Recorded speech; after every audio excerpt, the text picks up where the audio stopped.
नमस्कार दोस्तों, स्वागत है आपका हमारे चैनल बी एक्स एजुकेशन में। आज हम आपको एक ज्ञानवर्धक कथा सुनाएंगे जिसमें भगवान महादेव के अंश और अवतारों के बारे में बताएं कि किस प्रकार महादेव ने अवतार लिए और कितने अवतार लिए। इन सब अवतारों के बारे में विस्तार से जानकारी देंगे। तो चलिए कथा प्रारंभ करते हैं। इससे पहले कि आपने हमारे चैनल को लाइक और सब्सक्राइब नहीं किए होंगे तो प्लीज कर दीजिएगा। पौराणिक पुराण यानी कि शिव महापुराण में भगवान शंकर के अनेक अवतारों का उल्लेख है। किसी जगह 24 है तो कहीं उनके 19 अवतारों के बारे में वर्णन मिलता है। बता दें कि महादेव शंकर के अंशावतार भी हुए हैं। कुछ अवतार उनके तंत्र मार्गी है तो कुछ दक्षिण मार्गी है। इसमें महादेव का सबसे पहला अवतार वीरभद्र का है, जो उनका ही एक गण माना गया है। वीरभद्र महादेव की जटा से उत्पन्न हुआ था। दरअसल जब महादेव के ससुर यानी कि प्रजापति दक्ष द्वारा यज्ञ आयोजित किया गया था, तब राजा दक्ष ने महादेव और अपनी पुत्री सती को नहीं बुलाया गया, तो भी उस यज्ञ में माता सती अपने पिता का घर समझकर बिना बुलाए वहां यज्ञ में पहुंच गई। राजा दक्ष अपनी पुत्री को देखकर बहुत क्रोधित होकर अपनी पुत्री को कड़वे वचन बोले और महादेव को भी उन्होंने भला बुरा कहा। तब माता सती अपना अपमान तो सह गई, लेकिन महादेव का अपमान ना सह सकी और इस कारण क्रोध में उन्होंने अपना देह त्याग दिया था। माता सती के देह त्यागने की खबर जैसे ही महादेव को लगी तो वह अत्यधिक क्रोधित हो गए और उन्होंने तब अपने सिर से एक जटा उखाड़ी और उसे पर्वत पर पटक दिया था। उस जटा के पूर्व भाग से एक महाभयंकर वीरभद्र प्रकट हुआ। उस वीरभद्र ने भगवान शिव के द्वारा दी गई आज्ञा से दक्ष के यज्ञ को विध्वंस कर दिया था। इसके साथ ही वीरभद्र ने दक्ष का सिर काटकर भगवान शिव के सामने रख दिया था। ब्रह्मा जी के आग्रह पर भगवान शिव ने बकरे का सिर लगाकर राजा दक्ष को दोबारा जिंदा कर दिया गया था। दूसरा अवतार भोलेनाथ का पिप्पलाद के रूप में हुआ था। भोलेनाथ ने अपने परम तपस्वी महर्षि दधीचि के बेटे के रूप में अपना पिप्पलाद अवतार लिया था। ऐसा माना जाता है कि पिप्पलाद ने देवताओं से पूछा था कि ऐसा क्या कारण था। मेरे पिता ने मेरे जन्म से पहले ही मुझे छोड़कर चले गए, जिस पर देवताओं ने उन्हें बताया कि शनि दृष्टि के कारण ऐसा कुयोग बना कि उनके जन्म से पहले ही उनके पिता उन्हें छोड़कर चले गए।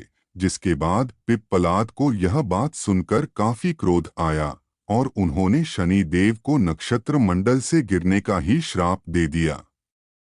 पिप्पलाद द्वारा दिए गए श्राप के कारण शनि देव उसी समय आकाश से गिरने लगे। शनिदेव को गिरता देख देवताओं द्वारा पिप्पलाद से शनि देव को माफ करने की प्रार्थना की गई, लेकिन पिप्पलाद ने शनि को इस शर्त पर माफ किया कि वह जन्म से लेकर 16 साल तक की आयु होने तक किसी को कोई कष्ट नहीं देंगे। तभी से ऐसा माना जाता है कि अगर शनि की पीड़ा से दूर होना है तो पिप्पलाद का स्मरण करना चाहिए। पिप्पलाद के स्मरण मात्र से ही शनि की पीड़ा दूर हो जाती है। इसके साथ ही महाशिव पुराण में बताया गया है कि भगवान शिव के इस अवतार का नामकरण स्वयं ब्रह्मा देव ने किया था। तीसरा अवतार भोलेनाथ ने नंदी भगवान का लिया था। जहां भगवान शिव होते हैं वहां नंदी ना हो, ऐसा हो ही नहीं सकता। देश और दुनिया में कोई ऐसा शिवालय नहीं मिलेगा जहां नंदी न हो। नंदी को भगवान शिव के गणों में सबसे प्रमुख माना जाता है, जिसकी कथा हम आपको बताने जा रहे हैं। ऐसा कहा जाता है कि एक समय जब शिलाद मुनि ब्रह्मचारी थे, लेकिन वंश समाप्त होता देख शिलाद के पितरों ने उनसे संतान उत्पन्न करने को कहा था। जिसके बाद शिलाद ने मृत्युहीन और आयोनिक संतान की कामना भगवान शंकर से की थी और उसके लिए घोर तपस्या भी की थी, जिसके फलस्वरूप स्वयं भगवान शंकर शिलाद को वरदान दिया था कि वह खुद उनके पुत्र के रूप में जन्म लेंगे। कुछ वक्त बीत जाने के बाद जब शिलाद भूमि जोत रहे थे तो वहां से उन्हें एक भूमि से उत्पन्न बालक मिला, जिसका नाम शिलाद ने नंदी रखा था। जिसके बाद भगवान शंकर ने नंदी को अपना गणाध्यक्ष बनाया था और नंदी भगवान नंदेश्वर हो गए थे। नंदी का विवाह मरुतों की पुत्री सुईषा से हुआ था। चौथा अवतार महादेव का भैरव के रूप में हुआ था। शिव पुराण की कथाओं के अनुसार भैरव को महादेव का पूर्ण रूप माना गया है। यह एक ऐसी कथा है कि भोलेनाथ की माया से प्रभावित होकर भगवान विष्णु और ब्रह्मादेव खुद को अधिक श्रेष्ठ मानने लगे थे। इसी दौरान वहां उन्हें तेज पुंज के बीच एक पुरुषाकृति दिखाई दी, जिसको देखकर ब्रह्मा जी कहते हैं कि चंद्रशेखर तुम मेरे पुत्र हो, इसलिए तुम मेरी शरण में आओ। ब्रह्मदेव की यह बात सुनकर भगवान शंकर को क्रोध आ जाता है और इस दौरान भगवान शंकर ने पुरुषाकृति से कहा कि आपकी भांति लाल शोभित होती है, इसी कारण से आप अब साक्षात्कार कालराज है और भीषण होने से भैरव है। भगवान शंकर से वर पाने के बाद काल भैरव ने अपनी अंगुली के नाखून का इस्तेमाल करते हुए ब्रह्मदेव के 5वें सर को काट दिया था। ब्रह्मा का सिर काटने के चलते भैरव पर हत्या का पाप लग गया था, जिसके बाद हत्या के पाप से मुक्ति पाने के लिए भैरव काशी पहुंचे थे और उनको अपने दोष से मुक्ति मिल गई थी। काशी ग्रामवासियों के लिए भैरव की भक्ति फल स्वरूप ही बताई गई है। 5वां अवतार महादेव का अश्वत्थामा माना जाता है। महाभारत के अनुसार पांडवों के जो गुरु द्रोणाचार्य थे, उनके पुत्र अश्वत्थामा भगवान शंकर, यम, काल, क्रोध के अंश थे। द्रोणाचार्य ने भगवान शंकर को पुत्र रूप में पाने के लिए कठोर तपस्या की थी। उनकी तपस्या के फल स्वरूप समय आने पर स्वंतिक रुद्र ने अपने अंश से गुरु द्रोणाचार्य के पुत्र अश्वत्थामा के रूप में अवतार लिया था। गुरु द्रोणाचार्य के पुत्र अश्वत्थामा काफी बलशाली माने जाते हैं। मान्यताओं के अनुसार आज भी अश्वत्थामा अमर हैं और धरती पर वास करते हैं। ऐसा माना जाता है कि कलयुग में भगवान विष्णु के 10वें अवतार कल्कि की सहायता के लिए अश्वत्थामा भी आगे आएंगे। महादेव का 6ठा अवतार शर्भ अवतार माना जाता है। यह अवतार लेकर महादेव ने नरसिंह देव का क्रोध शांत किया था। भगवान महादेव का शरीर आधा मृग का है और आधा शर्भ पक्षी का है, जिसको पुराणों में वर्णित 8 पैरों वाला जंतु माना गया है, जो कि शेर की तरह शक्तिशाली है। इस अवतार को लेकर कथा बताई जाती है कि जब हिरण्यकश्यप का वध करने के लिए भगवान विष्णु ने नरसिंह अवतार लिया था, तब हिरण्यकश्यप का वध करने के बाद भी जब भगवान विष्णु के नरसिंह अवतार का क्रोध शांत नहीं हुआ था, तो अन्य देवता गण भोलेनाथ के पास पहुंचे थे। तब भोलेनाथ ने शर्भ अवतार लिया था और इस अवतार के रूप में भगवान नरसिंह के पास पहुंचे और उनकी स्तुति की थी। इसके बावजूद भी नरसिंह देव की क्रोधाग्नि शांत नहीं हुई थी, जिसके बाद शर्भ अवतार धारण किए भगवान शिव ने नरसिंह को अपनी पूंछ से लपेट लिया और उनको अपने साथ आकाश ले गए थे। तब जाकर कहीं भगवान नरसिंह का क्रोध शांत हुआ था। 7वां अवतार भगवान शंकर का गृहपति है। इसको लेकर एक कथा प्रचलित है, जिसमें बताया गया है कि नर्मदा के तट पर एक धर्मपुर नाम का गांव था, जहां एक मुनि विश्वनार अपनी पत्नी शुचिष्मति के साथ रहते थे।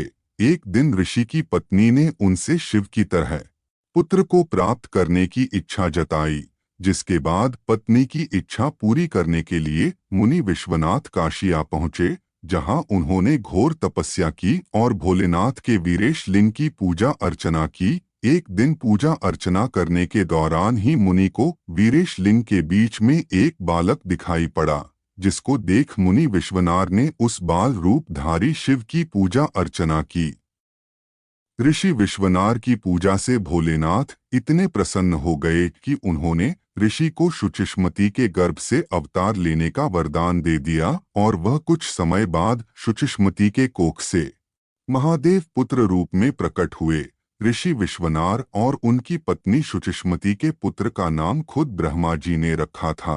ब्रह्मा जी ने उनके बालक को गृहपति नाम दिया था।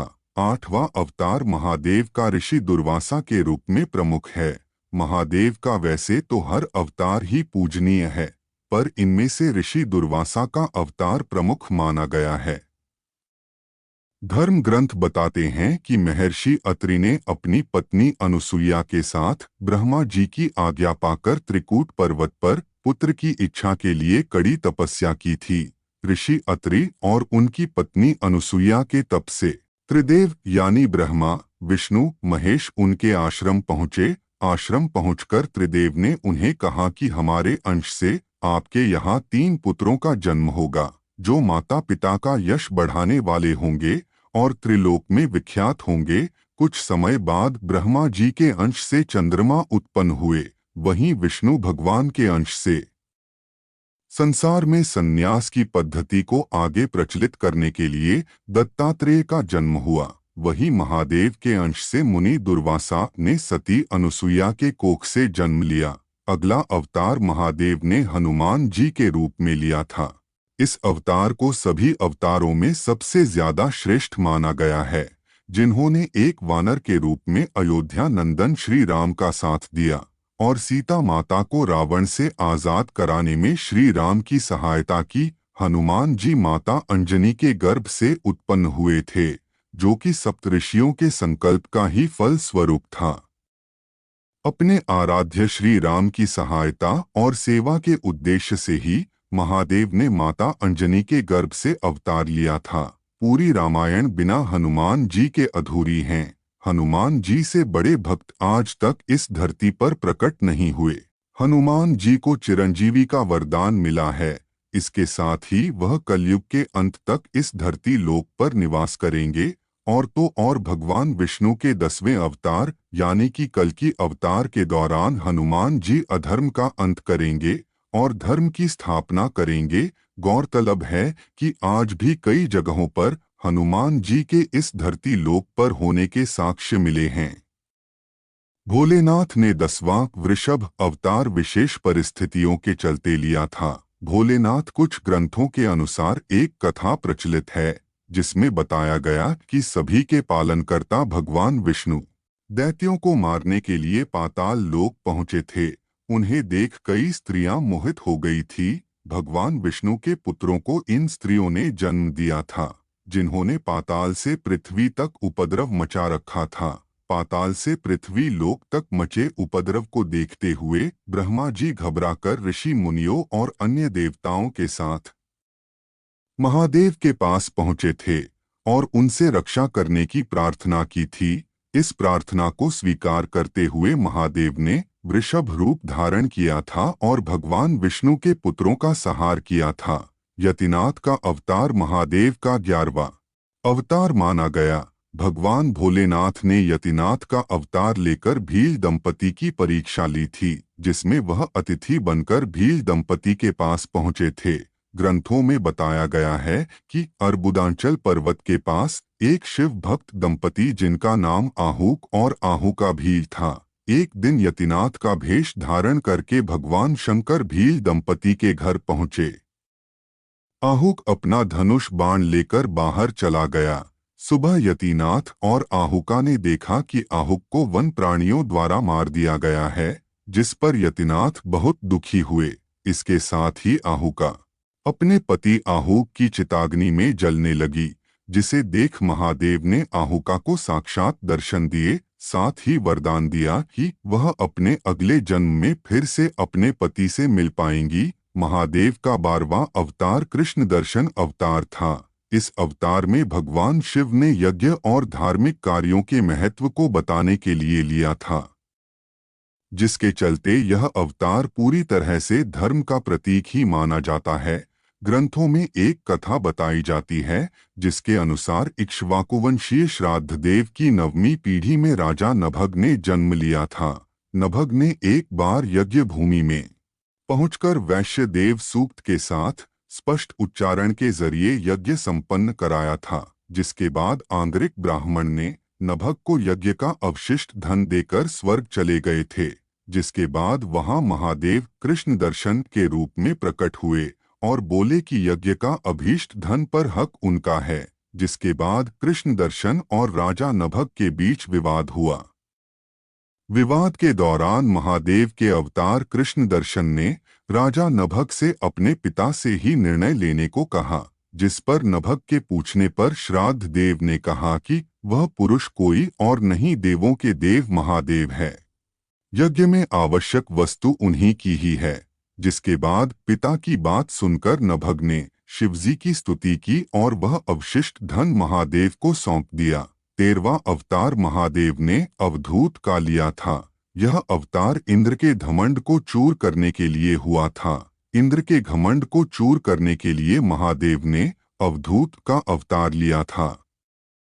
बताया जाता है कि एक समय जब भगवान इंद्र, बृहस्पति और अन्य देवताओं को लेकर महादेव के दर्शन करने के लिए कैलाश पर्वत पर जा रहे थे, तब इंद्र देव की परीक्षा लेने के लिए भोलेनाथ ने अवधूत का रूप धारण किया था और उनके मार्ग को रोका था। जिसके बाद इंद्र ने बार बार अवधूत से उसका परिचय पूछा। कई बार परिचय पूछने पर अवधूत तब भी मौन रहा, जिस पर क्रोधित होकर इंद्र ने अवधूत पर अपना वज्र जैसे ही छोड़ना चाहा, वैसे ही उनका हाथ स्तंभित हो गया। बृहस्पति ने अवधूत अवतार यानी महादेव को पहचान लिया और उनकी विधि पूर्वक स्तुति करने लगे, जिससे प्रसन्न होकर महादेव ने इंद्र को माफ कर दिया। भिक्षुवर्य अवतार महादेव का 14वां अवतार है, जिसने यह संदेश दिया है कि भगवान भोलेनाथ संसार में जन्म लेने वाले हर इंसान के जीवन की रक्षा भी करते हैं